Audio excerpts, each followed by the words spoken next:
This is the Samsung S24FE, the latest fan edition from Samsung. But is it really a fan edition? For years, Samsung has been touting the FE as the flagship killer. All the right flagship features at a cheaper price. However, this may be the best one yet. So to put it to the test, I used the S24FE over 3 days to get a feel of whether this time around, it truly is a flagship killer. So let's talk about what's equipped on the S24FE. Starting on the outside, we have a 6.7-inch AMOLED display with a Full HD resolution, 120Hz refresh rate, and HDR10+ certification. On the inside, it's equipped with the Exynos 2400E, a slightly underclocked version of the chipset used inside the standard S24s. Pretty flagship level. On the back, we have a triple camera setup, a 50MP main camera, a 12MP ultra-wide camera, and an 8MP telephoto. To round things up, we have the full AI suite and a 4700 mAh battery. It sounds pretty good for $650, but we shall put that to the test. Starting off the day with some studying, we're off to a good start.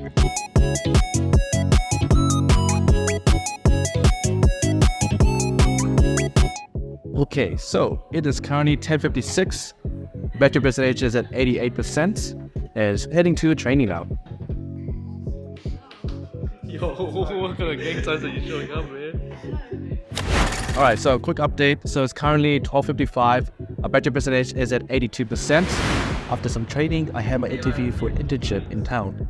Now sadly, I didn't get the internship, but hey, I get to make more videos instead. Okay, so now I guess I'm going to test out the cameras on the S24FE. Let's take some photos. So taking photos on the S24FE, I managed to test a variety of lighting situations, and I must say, I'm quite impressed with the quality of each of the different cameras. The main camera takes some very impressive shots with great dynamic range, colors, and details. For a phone at this price, it gets very close to the main cameras on the regular S24s. Taking pictures of people with this main sensor is also great with detailed highlights, shadows, and skin tones. Using the ultra-wide is also really nice. The shots are high quality and not too far off from the main sensor, with nice dynamic range and sharpness across the image. The telephoto is technically the weakest part of the S24FE's camera system, but this also takes some really nice images, and again, I'm very impressed with how coherent the S24FE's cameras are. The selfie camera is equally as impressive, and I really like how detailed and wide the dynamic range is. I tried a couple portrait shots, but to be honest, they look pretty fake, especially here when you can see some weird distortion. However, on the video side, even though it can technically shoot 8K, the dynamic range and colors aren't as good, and I felt like the sharpness is a bit overdone. But overall for day one, I'm pretty happy with these cameras. Okay, so wrapped up taking some photos. It's currently 3 o'clock and our battery percentage is at 68%. So far so good. It does get a bit toasty, but the brightness has been actually pretty good in direct sunlight, so pretty cool so far. But we'll get some more study done. Let's keep going. Hello, it's Rachel. You're this broken laptop. Oh my goodness. Okay. I also wanted to try some of the AI features, which are the same across all the S phones. Using the AI eraser, it removed the people in the background easily, but there are still some weird distortion.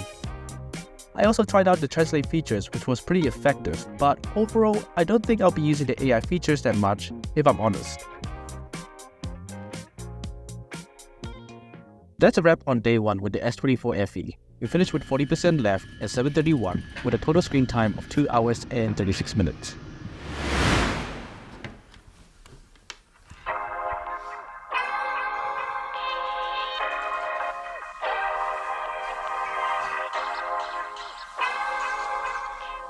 Alright, so welcome to day 2 with the Samsung S24FE, and kind of a recap from yesterday. So far I'm pretty impressed with this phone. It has really good performance, the display is pretty good, and the cameras are pretty decent as well. However, I found that the battery life was a bit underwhelming, so we're going to see if this battery life will improve over today, or if it will be the same. But let's get into this day.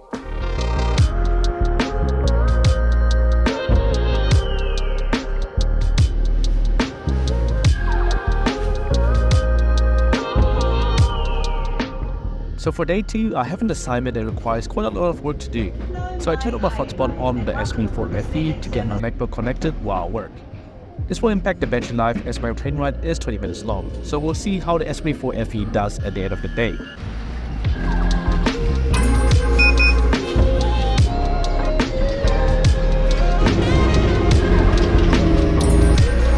Please check your bags. Please check your bags. Okay, so we're back in university and it's currently 10:39. Now battery percentage is at 92%. So it's an alright start to the morning. I just need to hopefully finish my assignment now before my first tutorial, and then take you guys through it with me. Lights. Guys, do I have a light? Do I have a light, guys? Do I have a light? Yes, I think so. Well, Do I have a life, Kendra? Yeah, I think. Yeah, I have a life guy. Let me see. on camera.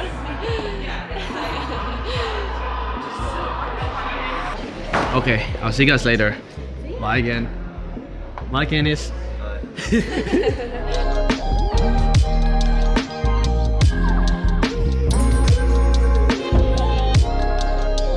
So during my tutorial, I took a quick check on my phone to see what was happening.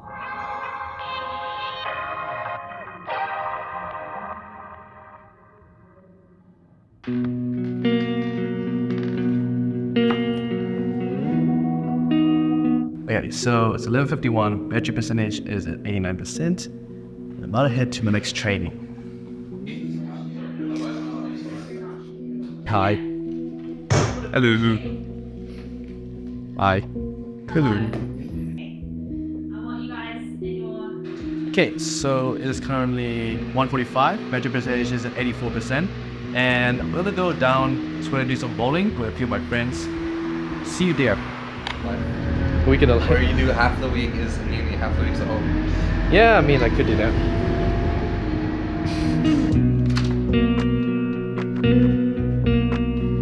Okay, so let's quickly check in with the S24FE. So far, I've been enjoying the S24FE. It has been pretty good, but there are a couple of things that I have been finding a little bit annoying. First of all, the fingerprint scanner keeps going off in my pocket. I noticed that it's just vibrating like crazy, and then I pick it up and it says that the fingerprint scanner has been disabled from too many attempts. So not too sure why. My pocket seemed to be pretty normal, so I'm not too sure why the fingerprint scanner keeps firing up inside my pocket, but that has been a little bit annoying. So I have to put my phone in the other way around. So instead of going this way to my pocket, I'm putting it this way with the screen facing outside my pocket, so it doesn't activate the fingerprint scanner. It does get pretty warm. It gets pretty toasty pretty quickly, which I'm not too sure why, since I'm just using social media. But what I will say is that I really enjoy how the display gets really bright, which makes it really easy to use while in bright sunlight. So that's my little check-in for now. I'm gonna get more work on my assignment. Hopefully I can get it done now, and then I'll have to head to work. Here, I'm just testing the video again with some shots outside the university campus. Over there is actually the parliament, also known as the Beehive, where the New Zealand government operates.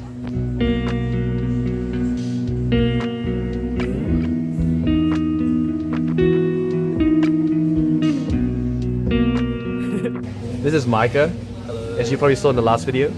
Battery percentage is at 75%. What's the time right now? It is currently 3:37. 3:37, so indicator for now.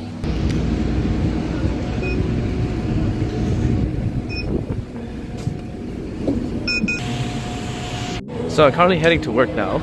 But one of the things I wanted to talk about is that when you go into high brightness mode on this phone, it's pretty obvious and it's pretty jarring when it activates. And when it deactivates, it's also pretty jarring. It doesn't quite smoothly go into the high brightness mode. It actually just jarringly switches between it, and you can see the screen get obviously brighter than usual. And also, it has a slight blooming effect when you are in high brightness mode, which is a little bit annoying. But yeah, I just wanted to quickly say that before I head off to work. Okay, I'm a bit late, so I'm gonna run now. 19, 20, 21, 22. Okay, so I just finished my shift at work, so it's currently 9:08 and our battery percentage is at 46%. So let's quickly take a look at the battery performance of the day to see how this phone did. So today we had a screen on time of 2 hours and 21 minutes, screen off time of 9 hours and 25 minutes. Not sure where that screen off time is coming from, but yeah, most of our usage was done from Instagram, And to be honest, this is still a little bit underwhelming than what I'm used to.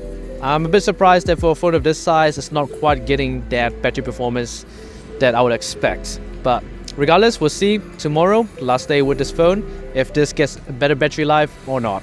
Alright, I'll see you guys tomorrow. Alright, so welcome to day 3 with the Samsung S24FE. So kind of a recap so far, it has been a really good device. The performance has been rock solid, but it does get a little bit toasty pretty quickly, but it does not affect the performance. Display-wise, it has been really nice, having that really good high brightness mode when in direct sunlight.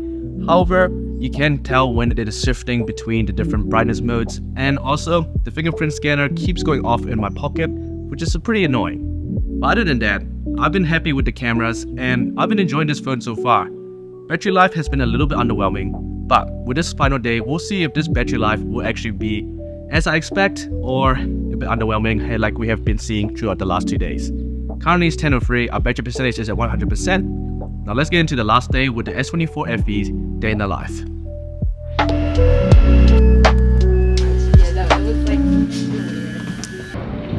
Okay, so it is now 11:07 and our battery percentage is at 93%. Now I'm gonna log in and get some assignments done. I already did an assignment yesterday, but got another one due next Friday and I haven't started, so time to log in.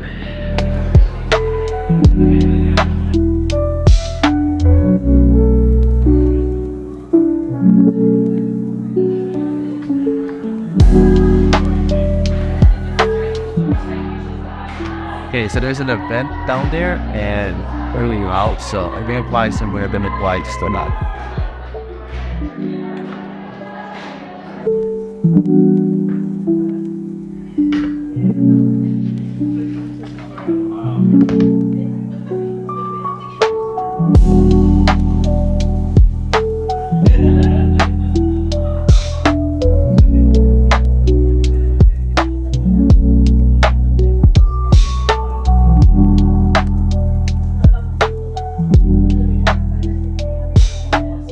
My beta has come.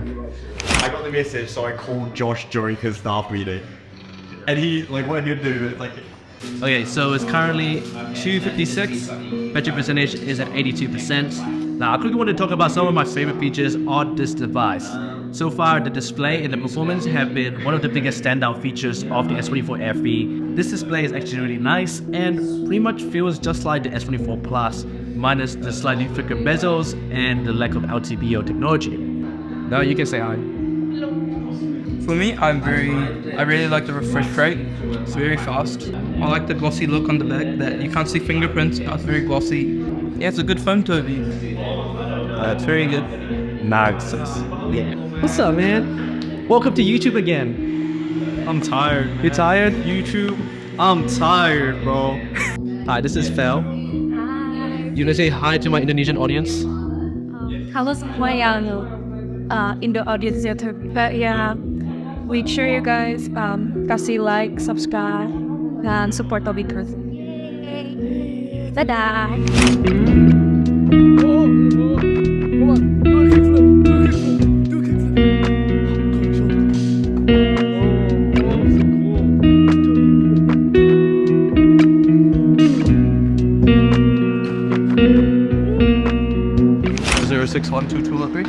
Wow, do you know the student ID? Yeah. Number off by heart. What? On the other side, so Cool. Hey man. What's up, man? Then we will thank the current exec for their work this year and appoint a new student exec. How tall are you? Guys, guess my height. he's like 5'2". Natural. Wow. The vlog. Hi. What's up? What's up? High five. Okay. Hi, welcome to my blog. For a high five. Yeah. Hi. Hi. Oh yeah, I just captured the heart. That's so cute. Anyway.